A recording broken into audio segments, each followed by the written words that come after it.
"You're not wife material," my fiancé smirked, moments before dropping to one knee and proposing to my sister at our family barbecue. Applause. Cameras. Her fake tears. I said nothing.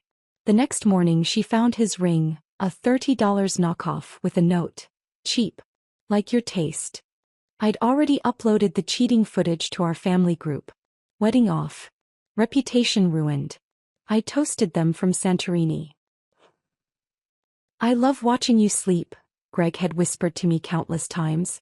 That night, it was my turn to watch him sleep, peacefully, guiltlessly, while scrolling through 67 text messages between him and my sister. Messages that shattered 4 years of trust in 4 minutes of reading. The glow of his phone illuminated his face, handsome even in betrayal, as my world collapsed silently around us. "I'm with her now. Just counting the hours until I can see you again.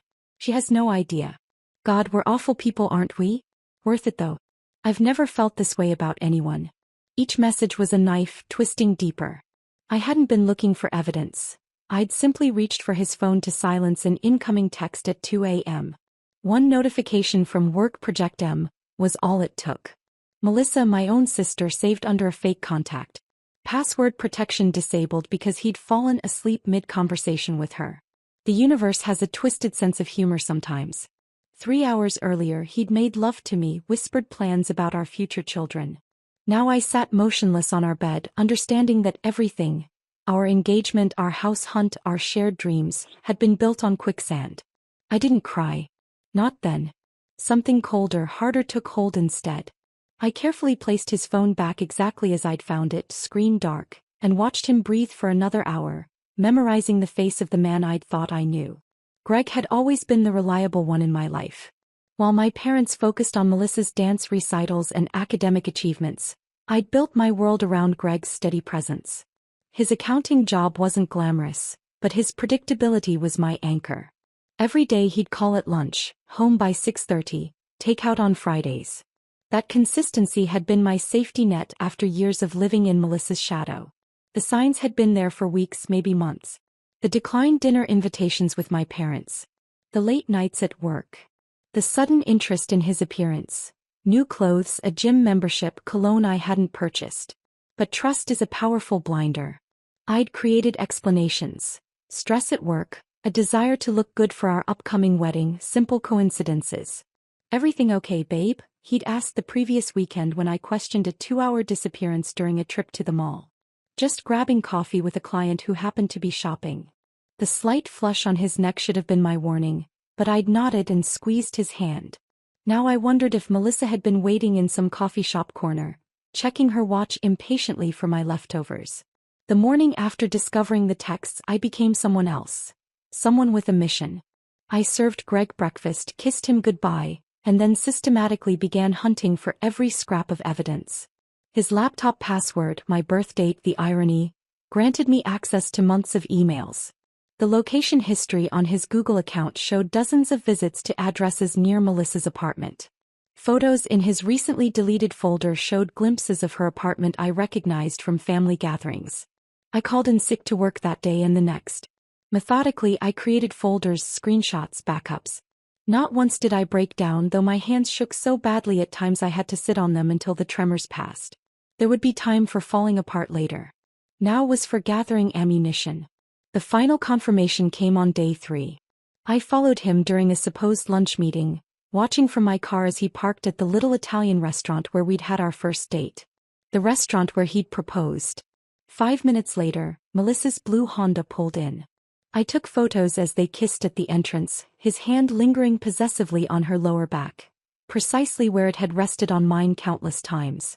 I could have stormed in, created a scene. Part of me wanted to drag her out by her perfectly highlighted hair, to scream until my voice gave out. Instead, I drove to an electronics store and purchased 3 hidden cameras. Home security, I told the sales clerk with a smile that felt foreign on my face. Can never be too careful these days. That evening, while Greg showered, I installed the first camera in our living room disguised as a phone charger. The second went into a bookshelf in the bedroom. The third would wait until I could access his office.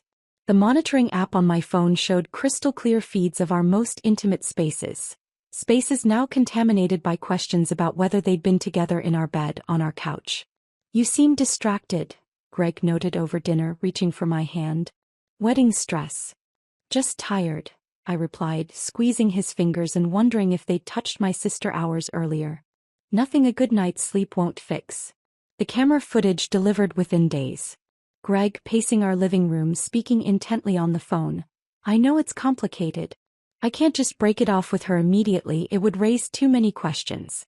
Yes, I figured out how to do it publicly so she can't make a scene. I promise after the barbecue it'll be just us." Each night became a ritual of evidence collection. I created spreadsheets tracking their meetings, correlating them with his excuses to me. I saved audio clips, labeled photographs, built a meticulous timeline of their betrayal. The grotesque intimacy of knowing exactly when and how they deceived me became almost numbing. 3 weeks in, I discovered they'd been meeting for nearly 7 months, since right after our engagement. The timeline suggested their affair had begun at my engagement party. The champagne toast Melissa had given, tears in her eyes as she welcomed Greg to the family, took on a sickening new meaning. The cameras captured Greg on the phone with her late one night while I visited our mom. "The barbecue is perfect. Your parents will be there to witness it. No, Evelyn won't suspect a thing until the moment it happens. I've got the ring already." My heart froze. Our father's retirement barbecue was 3 weeks away. Whatever they were planning would happen there, in front of my entire family. The pieces clicked into place. A public humiliation. My sister had always thrived on being the center of attention, and apparently she needed an audience for her final victory over me. The devastation that had been building like a wave finally crashed one night in our shower, where the sound of water concealed my breakdown. I slid down the tile wall, hugging my knees, letting out silent screams that made my throat raw. I gave myself exactly 20 minutes to fall apart before standing up, drying off and returning to my spreadsheets. In my darkest moments, I considered simply confronting them, ending the charade. But something deeper, colder kept me methodical. If they wanted a public spectacle, they would get one, just not the one they were planning. The betrayal deserved more than a private conversation, more than tears and accusations easily dismissed as a jealous sister narrative. For nearly 3 months I maintained the perfect facade. I discussed wedding venues, pretended to work on guest lists, even had lunch with Melissa where she helped me choose flowers while wearing earrings Greg had purchased on our joint credit card. "You seem different lately," my mother commented during one family dinner. "More confident." If she only knew that what she was seeing wasn't confidence but the calm calculation of a woman with nothing left to lose. What I'd lost in love, I'd gained in clarity. Every fake smile, every pretend kiss with Greg, every sisterly hug with Melissa was one step closer to the moment I would reveal exactly who they were, and exactly who I had become. As the barbecue approached, I made my final preparations. The cameras had given me everything I needed. Their words, their plans, their betrayal documented in high definition. They thought they held all the cards. They had no idea I'd been counting them as they dealt from the bottom of the deck. The night before the barbecue, I slid into bed beside Greg, my face a perfect mask of contentment. "I'm excited about tomorrow," I said truthfully. "I think it's going to be a day none of us will ever forget." He pulled me close, kissed my forehead and agreed. For once we weren't lying to each other. I woke before sunrise the day after overhearing Greg's final confirmation about their barbecue plans. My mind was unusually clear, focused. I'd spent weeks collecting evidence of their betrayal. Now it was time to set my own stage. During breakfast, I casually mentioned Dad's retirement barbecue. "I was thinking we should make a special announcement there," I suggested, stirring cream into my coffee.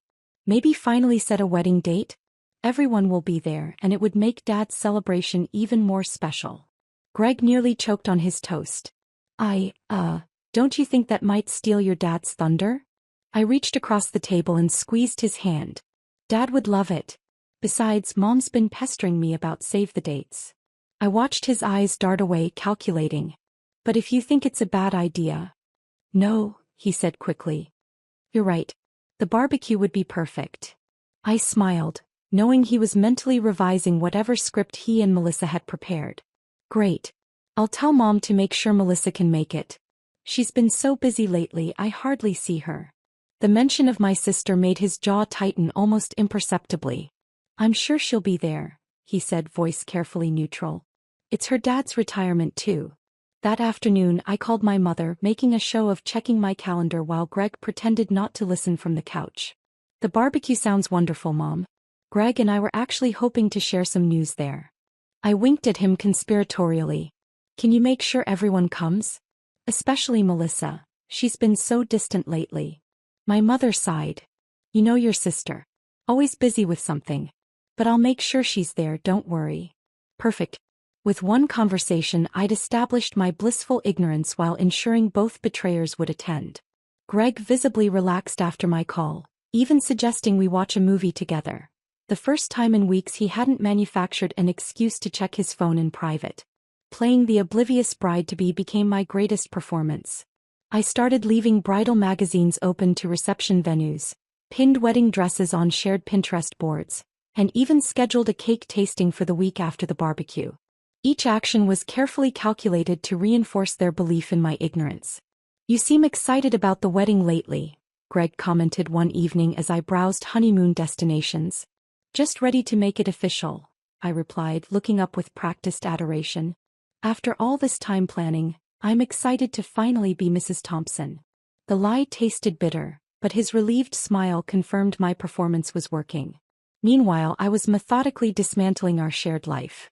I visited my bank during lunch breaks, opening a separate account and transferring portions of my savings, small enough amounts that Greg wouldn't notice on our joint statements.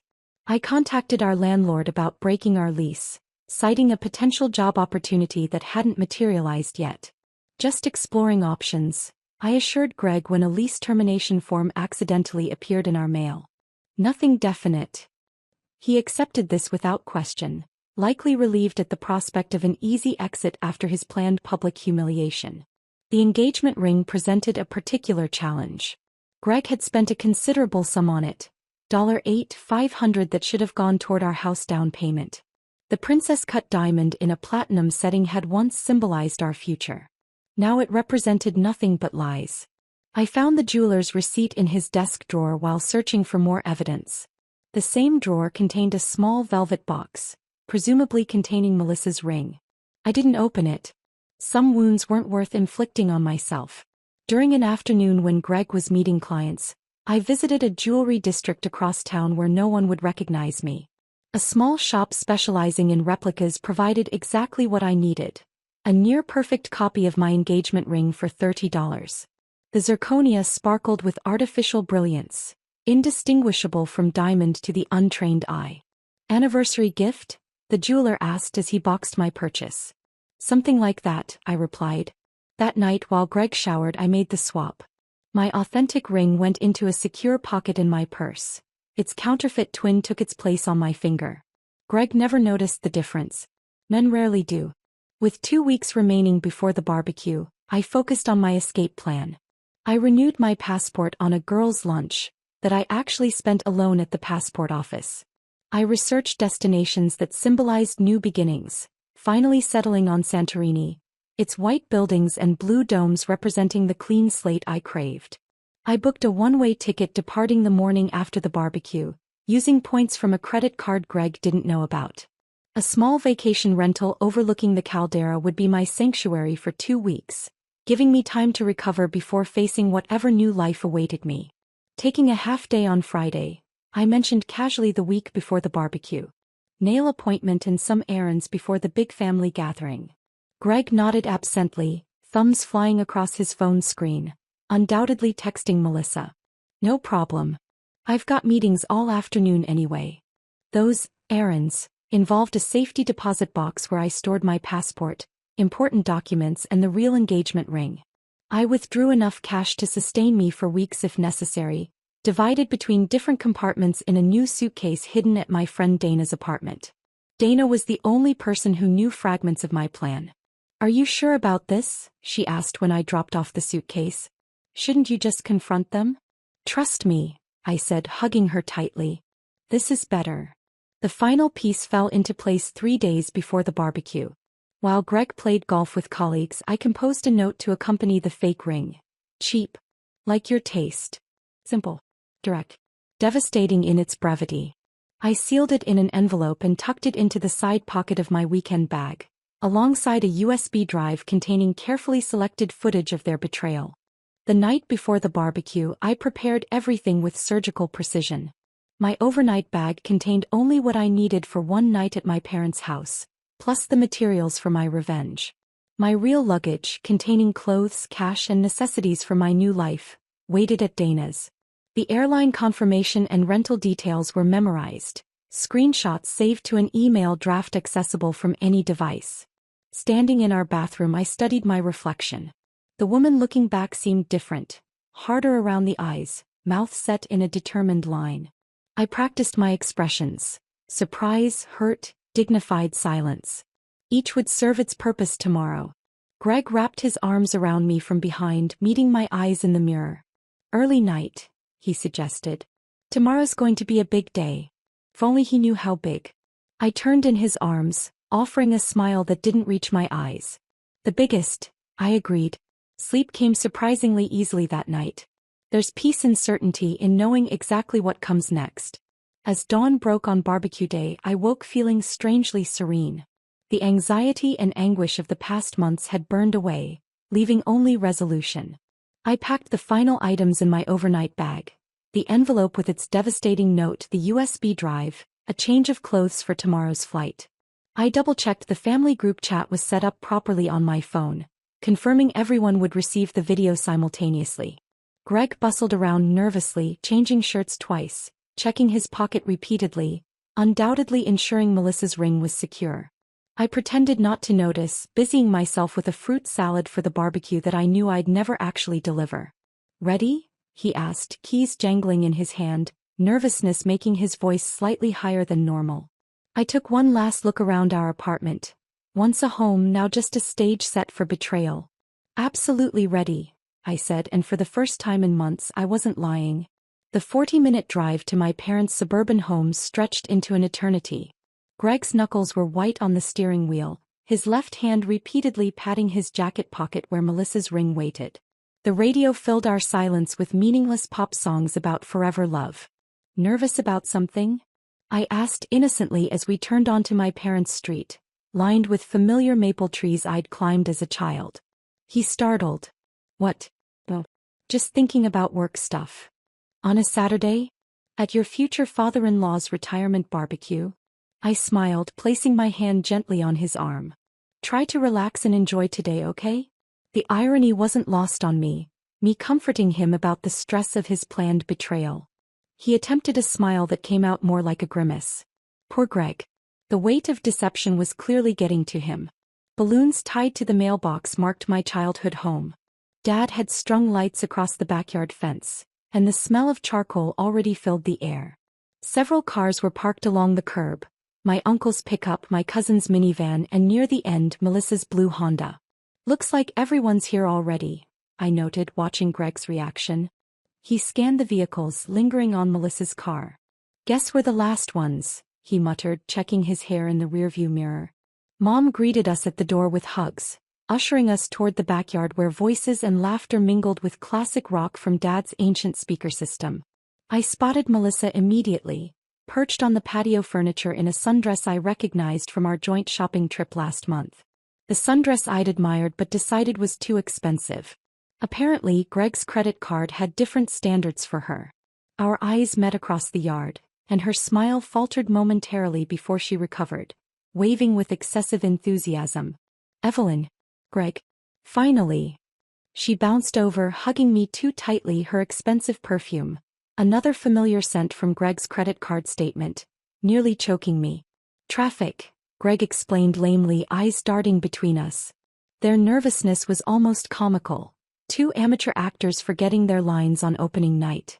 As I moved through the gathering, greeting relatives and accepting congratulations on my engagement, I noticed the first strange looks. Aunt Patricia squeezed my hand a beat too long, her eyes full of something like pity. Uncle Dave started a conversation about my wedding plans, then awkwardly changed the subject when Greg approached. Cousin Michael avoided eye contact entirely. They knew, or at least they suspected. Near the grill, my father looked unusually somber for his retirement celebration. When I hugged him, his arms tightened around me protectively. You doing okay, Pumpkin? He asked quietly. Of course, Dad. It's your big day. My performance remained flawless, but the knot in my stomach tightened. How many others had Melissa and Greg confided in? Had they been planting seeds, preparing the family for what was about to happen? Mom appeared with lemonade, her smile too bright. Greg, Melissa was just asking about the Henderson's house listing. You know real estate. Maybe you could give her some advice. An obvious setup. Greg nodded eagerly. Sure thing, Mrs. Adams. I watched them drift to a quiet corner of the yard, heads bent close in conversation. Their poor attempt at subtlety might have been painful to witness if I hadn't been so far beyond pain. They're not very good at this, are they? The unexpected voice belonged to my teenage niece, Jenny, who had appeared at my elbow with a plate of potato salad. I kept my expression neutral. At what? Jenny rolled her eyes. Please. Mom told me to be prepared for drama today. Adults think teenagers are clueless. She nodded toward Greg and Melissa. He's been checking his pocket every 2 minutes and she keeps looking at her reflection in her phone screen. Something's up. My heart warmed toward Jenny, this unexpected ally. Want to help me get the extra ice from the garage? Away from prying eyes, I squeezed her hand. Whatever happens today, just remember appearances can be deceiving. Her eyes widened. You know. I simply nodded. Just watch. When we returned, Greg was helping Dad at the grill, while Melissa arranged seating for the meal. The tension in the air was palpable, everyone moving in a strained choreography of forced normalcy. Lunch was served buffet style, and I positioned myself between my elderly grandparents, engaging them in conversation about their recent cruise. Across the table, Greg kept checking his watch. Melissa fidgeted with her hair. My mother's smile grew increasingly brittle as she refreshed drinks and urged everyone to eat. After the meal, Dad stood to make his retirement speech. Family members raised their glasses in toasts, cameras appeared for photos, and the genuine celebration momentarily overshadowed the undercurrent of anticipation. I allowed myself to feel a moment of happiness for my father. 50 years at the same company, respected and admired. At least this part of the day wasn't tainted. As dessert was being served, Greg caught my eye and nodded toward the old oak tree at the edge of the yard. Can we talk for a minute? He asked, loud enough for nearby relatives to hear. The moment had arrived. I followed him, feeling strangely calm, almost floating above the scene. This was simply the final act of a play where I already knew the ending. Under the tree where I'd once had a swing set, Greg turned to face me. His expression was a practiced mixture of regret and resolution. He took my hands in his, the rehearsed gesture making my skin crawl. Evelyn, he began, voice carefully pitched to carry just far enough. These past few months have made me realize something important. He paused, ensuring he had an audience. Several relatives had casually drifted closer, pretending to admire Mom's flower beds. Melissa stood halfway between us and the patio, her face a mask of false concern. I care about you deeply, Greg continued. But I've realized you're not wife material. There was the line he'd rehearsed, the knife he'd chosen to twist publicly. Behind him, I saw my mother's hand fly to her mouth, my father's face darken with anger. I remained silent, watching him flounder in the face of my lack of reaction. What I mean is, he stumbled on, we want different things. And I found someone who understands me better. On cue, Melissa stepped forward, perfectly positioned as cameras emerged from pockets. Greg released my hands and walked toward her, pulling the ring box from his pocket. Several relatives gasped as he dropped to one knee before my sister. Melissa, he announced, voice carrying across the suddenly silent yard, you're everything I've been looking for. Will you marry me? Her practiced tears gleamed in the afternoon sunlight as she covered her mouth in feigned shock. Yes, she exclaimed. Yes, of course. Cameras flashed as he slid the ring onto her finger.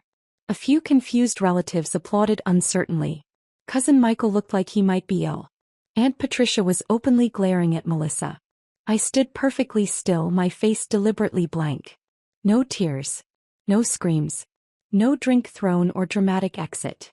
Just silence, the one response they hadn't prepared for.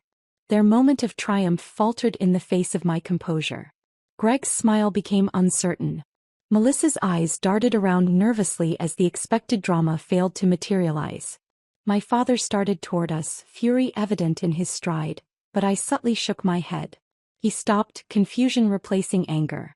"Congratulations," I said finally, my voice carrying clearly through the awkward silence. "You deserve each other." The simplicity of my response seemed to unnerve them both. This wasn't the script they'd planned for, the hysterical ex-fiancé, the dramatic scene that would justify their betrayal. As relatives converged around them with uncomfortable questions and forced congratulations, I walked calmly to the dessert table, selected a piece of my father's favorite chocolate cake, and brought it to him with a reassuring smile. "I'm okay, Dad," I said quietly. "Trust me." For the next hour, I moved through the gathering with practiced ease, deflecting concerned questions with simple responses. "It's for the best. These things happen. I'm fine, really." Each calm word was another crack in Melissa's triumphant facade. I caught her watching me, uncertainty growing in her eyes as her moment of victory failed to deliver the expected drama, the validation of having won. Greg looked increasingly uncomfortable as relatives cornered him with pointed questions about the timing. As the sun began to set and guests started leaving, I hugged my bewildered parents goodbye. "I'll explain everything tomorrow," I promised, kissing my mother's cheek. "For now, just know I'm much better than I appear." Greg and Melissa left hurriedly, her new ring catching the fading light as they escaped the increasingly uncomfortable scrutiny of my family. I declined offers to stay the night, assuring everyone I needed time alone. As I drove away, I checked my phone to confirm my morning flight was on time. The trap had been sprung perfectly. Now for the final act. The drive back to our apartment, my apartment now, was surreal. Streetlights blurred past as I navigated the familiar route one last time. No tears came. Instead, a strange lightness filled my chest. The worst had happened exactly as planned and I had survived it. The next 12 hours would determine whether 3 months of calculated patience would pay off. The apartment was dark and silent when I arrived. I moved through the rooms methodically, gathering the few remaining items I hadn't already secured. A photo of my grandparents, a small jewelry box from my mother, the leather-bound journal I'd kept since college. These weren't just possessions. They were pieces of my identity that Greg and Melissa couldn't taint. I changed into comfortable clothes, then removed the hidden cameras, erasing all evidence of my surveillance. Next came the final preparations for Melissa's gift. I retrieved the envelope containing the note from my weekend bag, running my finger over the simple message. "Cheap. Like your taste." The words seemed insufficient now after witnessing their performance at the barbecue. I opened the envelope, adding a postscript. "P.S. Check the family group chat at 6 a.m. You'll both be famous." Subtle enough to be intriguing, clear enough to cause a sleepless night. Now for the delivery. I knew exactly where Melissa would look when she arrived here with Greg. The jewelry box on our dresser where I kept my engagement ring when cleaning or showering. Greg had seen me place it there countless times. I positioned the fake ring in its center, note propped against it, knowing Melissa's insecurity would drive her to compare her new ring with my discarded one. People like Melissa needed validation constantly. She wouldn't be able to resist checking. With the bait set, I moved to the kitchen table with my laptop, finalizing my digital revenge. For weeks, I'd been editing the footage from my hidden cameras, cutting together the most damning clips into a 7-minute video that told their entire sordid story. The opening scene, Greg on the phone with Melissa in our living room, laughing about how I hadn't noticed a thing. Cut to Greg and Melissa on our couch while I was visiting my parents, his hand sliding up her thigh as he promised to end things with me spectacularly. Cut to Melissa examining my wedding magazine collection, rolling her eyes and mocking my choices while Greg laughed. Cut to their explicit conversation about their intimate moments, deliberately filmed in our bedroom. The ultimate violation. The final clip. Greg rehearsing his "you're not wife material" speech in our bathroom mirror, Melissa coaching him by text on his delivery. I added simple text overlays with dates and times, proving the affair's duration. No dramatic music, no commentary, just raw, unfiltered evidence. Truth needed no embellishment. I scheduled the video to upload to our family group chat at exactly 6 a.m., late enough that they'd have spent the night celebrating their engagement, early enough to ensure maximum family viewership over Sunday morning coffee. Email confirmations for my flight and Santorini accommodation arrived, and I forwarded them to a secure account only I could access. My new burner phone was charged and programmed with essential contacts. Dana had confirmed she would drive me to the airport at 7:30 a.m. Everything was in place. I checked the family group chat one last time, finding it already buzzing with confused messages about the day's events. Mom, Evelyn, please call me. We're worried about you. Dad, what the hell happened today? Greg isn't answering my calls. Aunt Patricia, I always thought there was something off about that young man. I didn't respond. Tomorrow's video would answer their questions more effectively than I ever could tonight. Around midnight I heard Greg's key in the lock. I froze, suddenly uncertain. This wasn't part of the plan. He was supposed to stay at Melissa's, discovering my departure after the video revealed their betrayal. I slipped into the hallway closet just as the front door opened. Greg entered alone, moving quietly as if trying not to wake me. I watched through the sliver between door and frame as he gathered toiletries, a change of clothes, his laptop. Not staying then, just collecting essentials. He paused at my bedroom door, seemingly debating whether to check on me. After a moment's hesitation he turned away. Coward. He couldn't even face me after his public performance. As he gathered his things his phone buzzed repeatedly. He answered in hushed tones. I know, babe. It went perfectly. No, I haven't seen her, I think she's asleep. Just getting some stuff then coming back to you. She barely reacted, just like we thought. No, her parents were upset but they'll get over it. I'll grab the ring paperwork too for insurance purposes. Each word cemented my resolve. I remained perfectly still until he left, locking the door behind him. Only then did I emerge, checking that everything remained as I'd arranged it. The fake ring still waited in its trap. The video was still set to upload at 6 a.m. I slept surprisingly well that night. The deep, dreamless sleep of someone who has relinquished uncertainty. My alarm woke me at 5:30 a.m. I showered, dressed, and packed my final items with practiced efficiency. At 5:55 I sat at the kitchen table with a cup of coffee, phone propped against my water glass, camera ready. I wanted to witness the moment my revenge began. At exactly 6 a.m., my phone pinged with the automated message. Video uploaded successfully to family barbecue chat. I imagined Greg and Melissa waking in her bed, checking their phones as people do first thing in the morning. I pictured their faces as they saw the notification, their confusion turning to horror as they realized what was happening. Within 2 minutes my phone exploded with notifications. I watched the group chat erupt in real time. Mom, oh my God, Evelyn, is this real? Dad, that son of a... Aunt Patricia, I knew it. Cousin Michael, holy... Did everyone just see that? Melissa started typing, stopped, started again. Greg's name appeared and disappeared from the typing indicator. They were panicking, unsure how to respond to irrefutable evidence of their betrayal playing on 24 family members' phones simultaneously. My parents called 3 times in succession. I sent a brief text, I'm okay. We'll call when I land. Love you. Then came the desperate messages from Greg. Evelyn, please let me explain. This isn't what it looks like. Where are you? Answer me. Melissa alternated between threats and pleas. He had no right to record us. Take it down now. I'm sorry, okay? But this is insane. You're making a huge mistake. At 6:40, a frantic call from Greg. I answered, saying nothing, just listening to his panicked breathing. Evelyn, are you there? Look, we need to talk about what you just did. I'm coming over.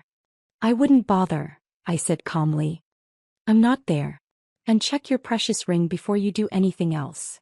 I hung up, imagining him rushing to Melissa's jewelry box, finding my note, realizing the diamond he'd proposed with was as fake as their relationship. The fallout continued to explode across my screen as Dana's car pulled up outside.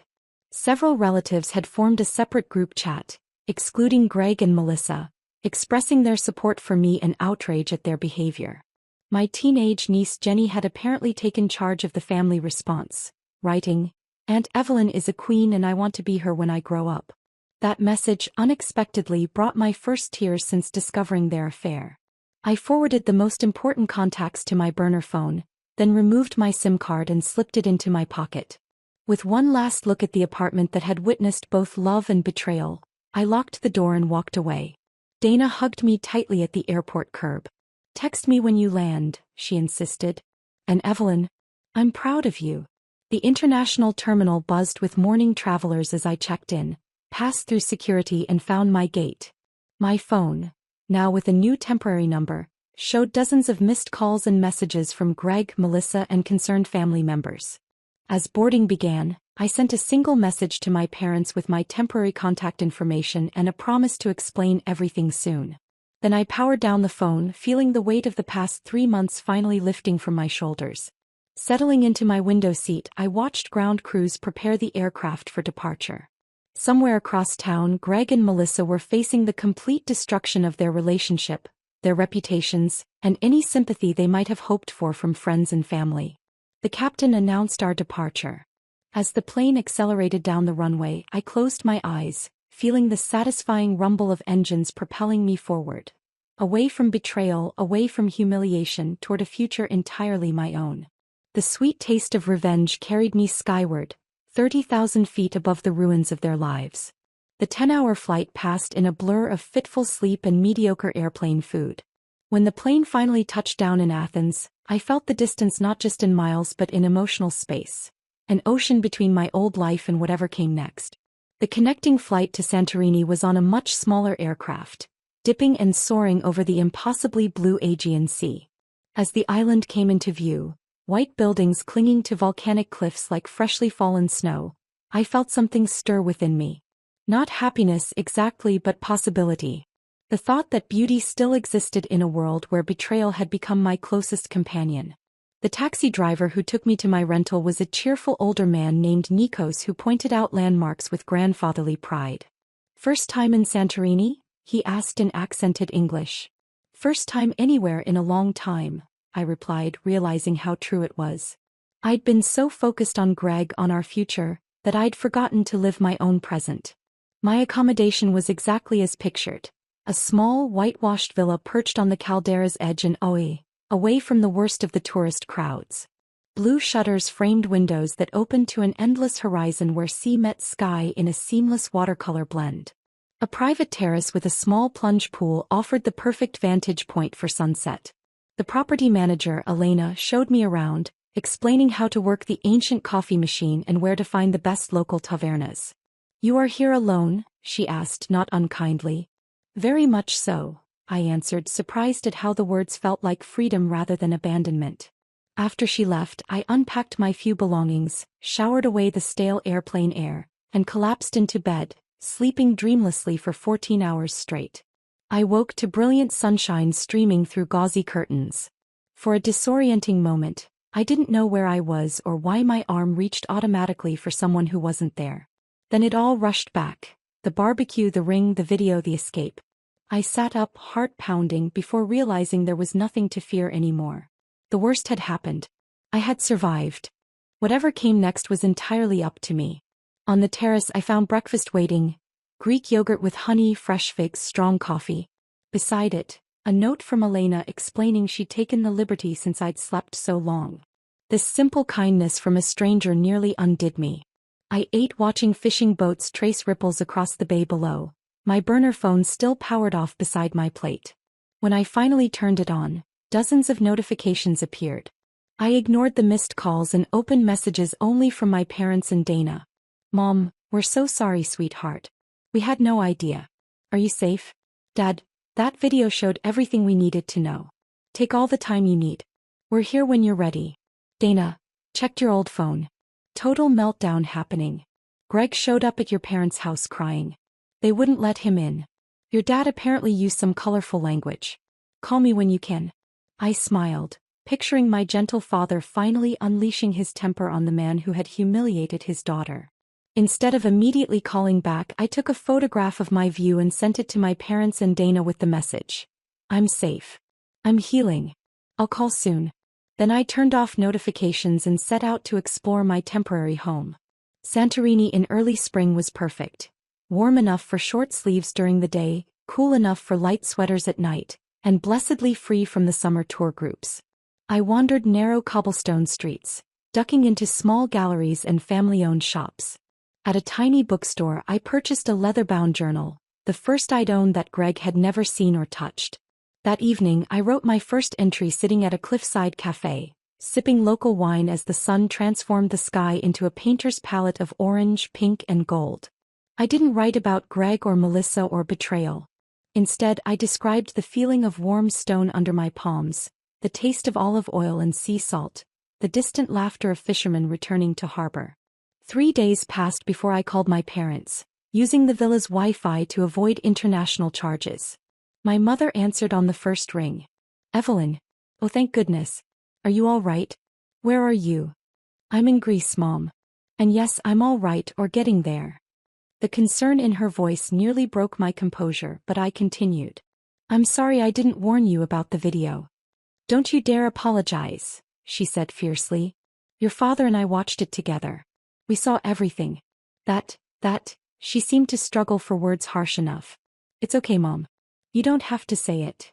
The wedding's off, obviously," she continued. Melissa tried to claim the video was manipulated, but no one believed her after seeing them together at the barbecue. "She's staying with a friend, she can't show her face at family functions right now." And Greg came by twice more, crying and making excuses. "Your father threatened to call the police. He hasn't been back." She paused. "He lost his job apparently. Someone from your family chat forwarded the video to his boss." I hadn't expected that. For a moment I felt a twinge of, not regret exactly, but awareness of how extensively my revenge had spread. Then I remembered his smirk as he told me I wasn't wife material, and the twinge disappeared. "Are you coming home soon?" Mom asked. "Not yet," I replied. "I need some time to figure out who I am without him, maybe who I was before him even." My days fell into a peaceful rhythm. Mornings writing in my journal, afternoons exploring hidden corners of the island. I hiked the ancient trail from Fyra to Oia, photographing wildflowers pushing through volcanic rock, beauty emerging from destruction, nature's own revenge story. In the evenings I began speaking with other travelers and locals. A British woman painting watercolors of the sunset became my occasional dinner companion. The owner of a small pottery studio taught me to throw clay, laughing as my first attempts collapsed into shapeless lumps. "Creating something new is always messy," she told me, reshaping my failed bowl. "But see, the clay isn't ruined. It's just waiting for the next attempt." I thought often about that clay in the following days, how it retained no memory of its previous form, how it responded only to the present pressure of hands shaping it anew. Halfway through my stay, Dana called with updates from home. Greg had been telling mutual friends I'd fabricated evidence out of jealousy, but the video spoke for itself. Melissa had deleted all social media after relentless comments appeared on her posts. Their relationship had imploded spectacularly, with Greg reportedly blaming her for pushing him into the public proposal. "Karma's working overtime," Dana said. "So what's next for you? Coming back to face the music or?" I looked out at the horizon, considering. "I've applied for a remote position with that publishing house I always admired. The one Greg said was a hobby job, not worth pursuing. And interview next week. Via Zoom." Her excitement validated my decision. For the first time in years, I was making choices without filtering them through someone else's expectations. On my final evening in Santorini, I dressed with care in a blue sundress purchased from a local designer. I made reservations at the island's most beautiful restaurant, requesting a private table overlooking the caldera.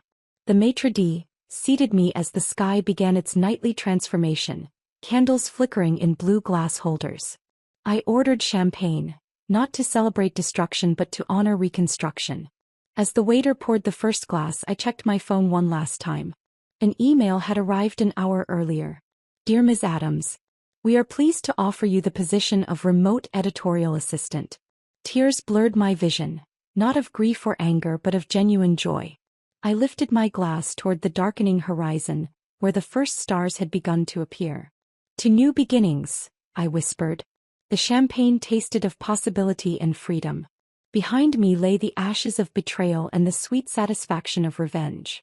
Before me stretched something far more valuable, a future entirely my own, unshackled from others' definitions of who I should be. Tomorrow I would board a plane not back to the scene of my humiliation but to a new city, a new apartment, a new career. The woman returning was not the same one who had fled. That Evelyn had defined herself by relationships, daughter, sister, fiancé. This Evelyn, tempered by fire and healed by distance, belonged only to herself. I paid the bill and walked slowly back to my villa along moonlit streets. The island air carried the scent of jasmine and salt, of endings and beginnings intertwined. I thought of Greg and Melissa briefly, acknowledging that they had given me an unexpected gift amidst their betrayal, the push I needed to reclaim my own story. My revenge had been perfect, but my recovery would be the true masterpiece. What did you think of Evelyn's perfect revenge? Sometimes the strongest statement is made when you refuse to play the game others have rigged. If this story of calculated payback and personal reinvention resonated with you, tap that subscribe button now. Comment below. Would you have had the patience to execute such a flawless revenge, or would you have confronted them immediately? Join thousands of strategic thinkers. Subscribe free today for more satisfying tales of justice served cold.